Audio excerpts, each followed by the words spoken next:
മഹിളാ കോൺഗ്രസ് സംസ്ഥാന അധ്യക്ഷ advocate JB Mather MP. നയിക്കുന്ന മഹിളാ സാഹസ് യാത്രയ്ക്ക് രാജാക്കാട്, രാജകുമാരി, ശാന്തൻപാറ പഞ്ചായത്തുകളിൽ സ്വീകരണം നൽകി. രാജാക്കാട് നടന്ന സ്വീകരണ യോഗം എ.ഐ.സി.സി അംഗം ഇ.എം. അഗസ്തി ഉദ്ഘാടനം ചെയ്തു. ജ്വലിക്കട്ടെ സ്ത്രീശക്തി, ഉണരട്ടെ കേരളം, ഭയക്കില്ലിനി നാം തെല്ലും, വിരൽ ചൂണ്ടാം കരുത്തോടെ തുടങ്ങിയ മുദ്രാവാക്യം ഉയർത്തിക്കൊണ്ടാണ് മഹിളാ കോൺഗ്രസ് സംസ്ഥാന അധ്യക്ഷ അഡ്വക്കേറ്റ് ജെബി മേത്തർ എം.പി. മഹിളാ സാഹസ് കേരള യാത്ര നടത്തുന്നത്. ജനുവരി 8 മുതൽ സെപ്റ്റംബർ 30 വരെ മഞ്ചേശ്വരം മുതൽ പാറശാല വരെയുള്ള 1474 മണ്ഡലം കമ്മിറ്റി കേന്ദ്രങ്ങളിലൂടെയാണ് മഹിളാ സാഹസ് യാത്ര കടന്നുപോകുന്നത്. ഇടുക്കിയിൽ പര്യടനം തുടരുന്ന യാത്രയ്ക്ക് ഇന്ന് രാജാക്കാട്, രാജകുമാരി, ശാന്തൻപാറ, സേനാപതി തുടങ്ങി വിവിധ മണ്ഡലം കമ്മിറ്റികളിൽ സ്വീകരണം നൽകി. രാജാക്കാട് നടന്ന സ്വീകരണ യോഗം എ.ഐ.സി.സി അംഗം ഇ.എം. അഗസ്തി ഉദ്ഘാടനം ചെയ്തു.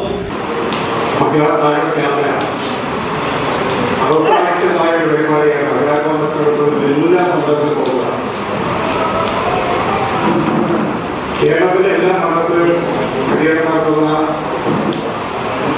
ആദ്യത്തെ പരിപാടി. ഞങ്ങളുടെ 1980 കാലഘട്ടത്തിൽ അന്ന് കോൺഗ്രസ് നിർബന്ധമായിരുന്ന കാലഘട്ടത്തിൽ അന്നത്തെ KPC president professor K.M. Shajid കേരളത്തിലെ പ്രതിപക്ഷ നേതാവായിരുന്ന ശ്രീ കേരളത്തിലെ എല്ലാ മണ്ഡലത്തിലും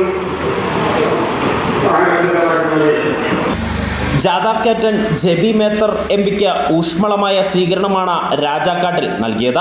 മഹിളാ കോൺഗ്രസ് രാജാക്കാട് മണ്ഡലം കമ്മിറ്റിയും പ്രവർത്തകരും ജാഥ ക്യാപ്റ്റനെ സ്വീകരിച്ചു. മണ്ഡലം പ്രസിഡന്റ് സിനി മൂലംകുഴിയിൽ അധ്യക്ഷത വഹിച്ച യോഗത്തിൽ മഹിളാ കോൺഗ്രസ് ജില്ലാ സെക്രട്ടറി മിനി ബേബി സ്വാഗതം ആശംസിച്ചു.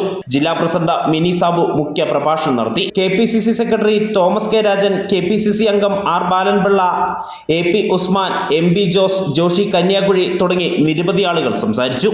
യോഗത്തിൽ മുൻകാല മഹിളാ കോൺഗ്രസ് പ്രവർത്തക ത്രേസ്യാമ്മ ഹൈദരാബാദിൽ വെച്ച് നടന്ന ദേശീയ മിനി ത്രോബോൾ ചാമ്പ്യൻഷിപ്പിൽ സംസ്ഥാന ടീമിന് വേണ്ടി വെള്ളി മെഡൽ നേടിയ ആനന്ദ് ബിനു, നവീന ഷിജോ, അക്ഷര ഷിബു, ആയുഷ് ഷൈജു തുടങ്ങിയവരെ ആദരിച്ചു. News bureau, Rajakkad.